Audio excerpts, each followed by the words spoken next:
For our last video, we're going to really look at how to use the Appearance panel to add paths, strokes, offset paths, and effects directly from the Appearance panel rather than having to use the Effects menu and the Path menu. So I'm going to start by drawing a rectangle shape for the bottom part of our heart here. And I'm going to draw a square. I'm going to make sure it's a square by holding down the Shift key. And I'm going to change color to pink so we can see it.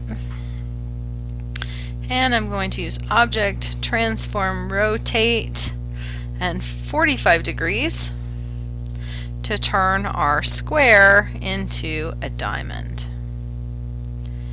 And I'm going to reduce the size of it a little bit because I think it's too big for our space.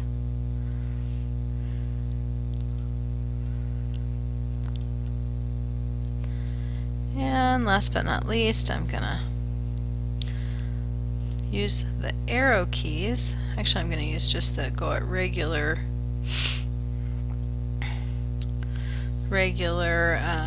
bounding box and scaling tools. I'm going to hold down the Option key or Alt key on a PC and grab the corner. And as I do that, it's going to allow me to move both those corners in. Everything in simultaneously. So I have a nice little shape there. And now I'm going to come over to our Appearance panel. And I'm going to start by adding a stroke.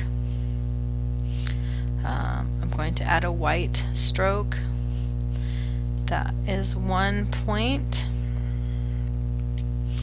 And I'm going to click on the stroke option, and that's going to bring up our stroke dialog box. And I can choose to align this stroke to the inside, and I'm going to make it 2 points, and I'm going to make it a dashed line with rounded end cap, and I'm going to set our dash to 0 and our gap to 5 points, and maybe I'll make it like 4 and 8. And I'm going to zoom in on our rectangle here so that we can see what's going on. Now, with the stroke selected, I'm going to come down to FX, and I'm going to go to Path.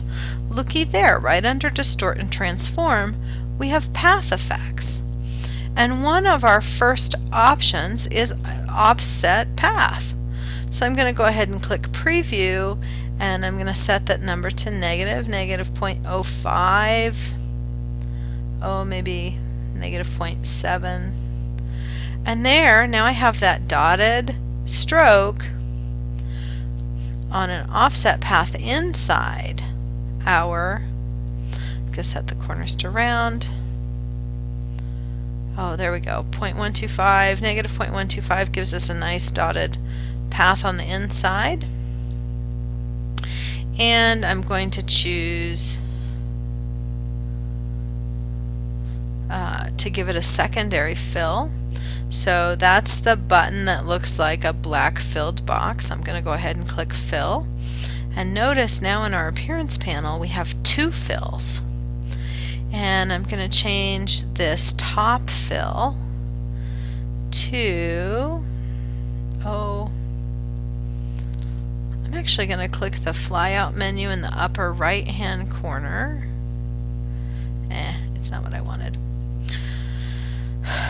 So I'm going to choose, just for grins, I'm going to choose red for that inner fill, and I'm going to go back down to our FX option and choose Path, Offset Path, and of course click the Preview button, and I'm going to set that to negative 0.25.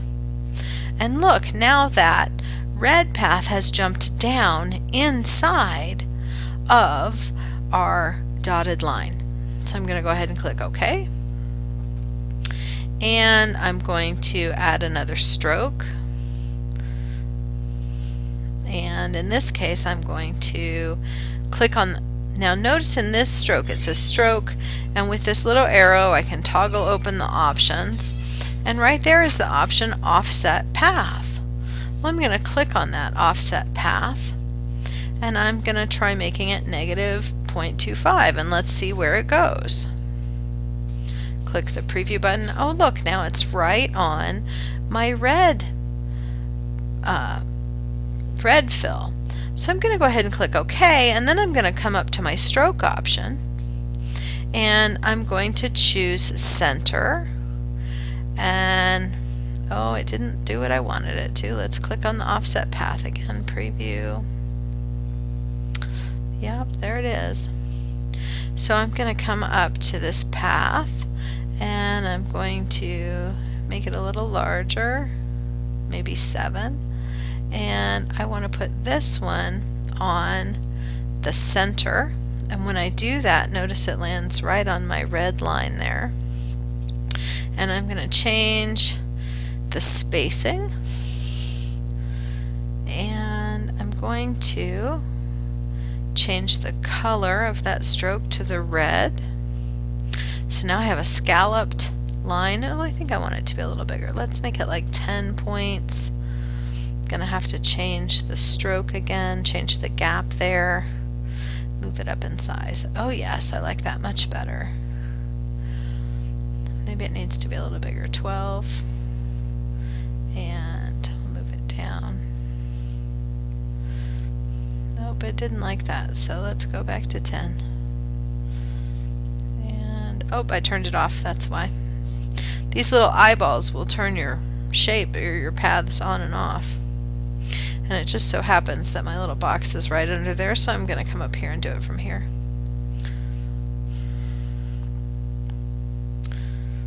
Get it right where I like it.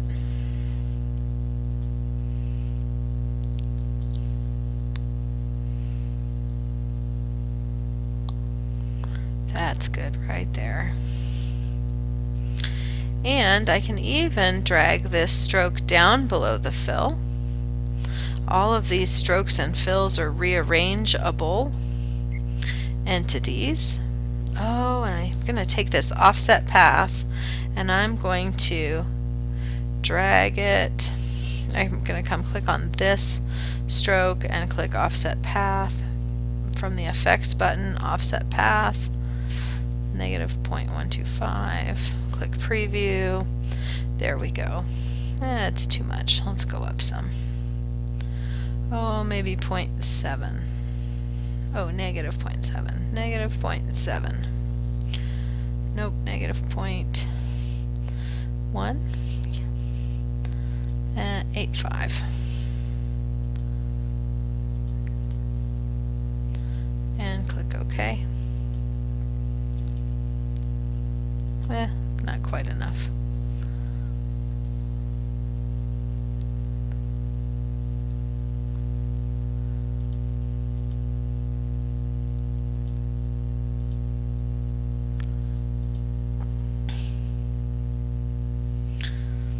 And of course you'll have to play with these until you get them right where you want them. Which is, on some levels, the fun of graphic design. There we go, that's perfect. And now I'm going to add one more thing to this. I'm going to add one more stroke.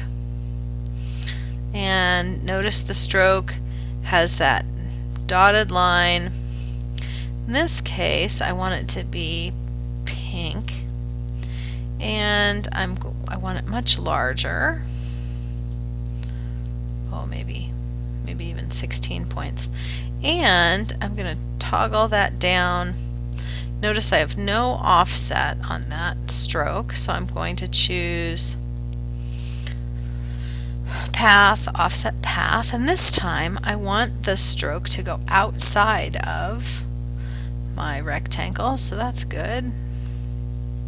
Oh, let's even maybe go up some from there. And I'm going to change the stroke, move my spacing out. Oh, let's make that a little smaller so it's not running into the edge there. Pull it back down some.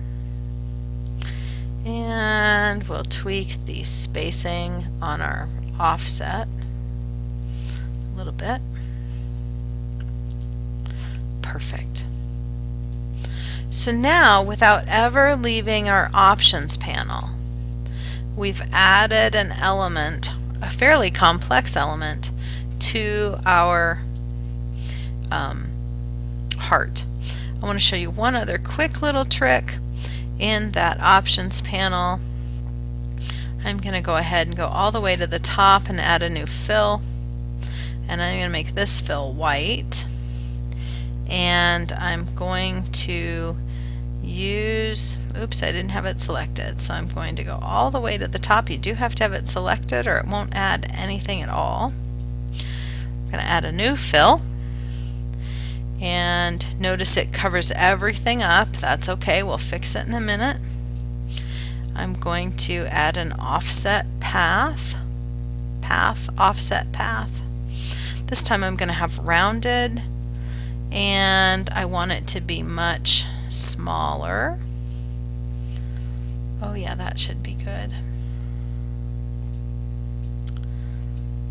It's not going to give me a rounded path, but that's okay. And I'm going to click OK. And then I want to show you one other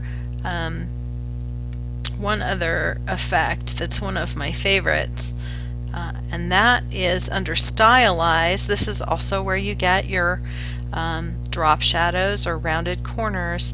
In this case it's called Scribble, and I love Scribble.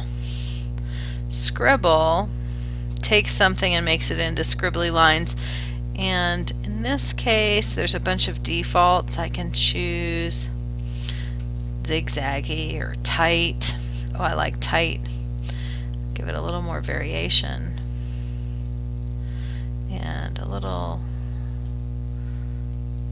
oh, that's a little too, we'll use our up and down arrows to get some sizing there. There we go. And I want a little more spacing, just a hair bit. Oops, not that much. There we go. I'm going to go ahead and click OK. So now on my path I have this option called Scribble. The cool thing about this is that I can actually move it onto any one of the fills or strokes. So I'm going to take it all the way up to the top fill, this white fill that we just added. Now notice just that fill is scribbly. If I click down, I have the offset path and I have the scribble, and I can even play with the opacity if I'd like, maybe set it to overlay, and there we have yet another complex element to add to our heart with not too much effort. So you'll use all of these tools, the appearance panel, the rotate tool, the effects options, and the effects from the menu to create an intricate heart for your Valentine. I can't wait to see what you do.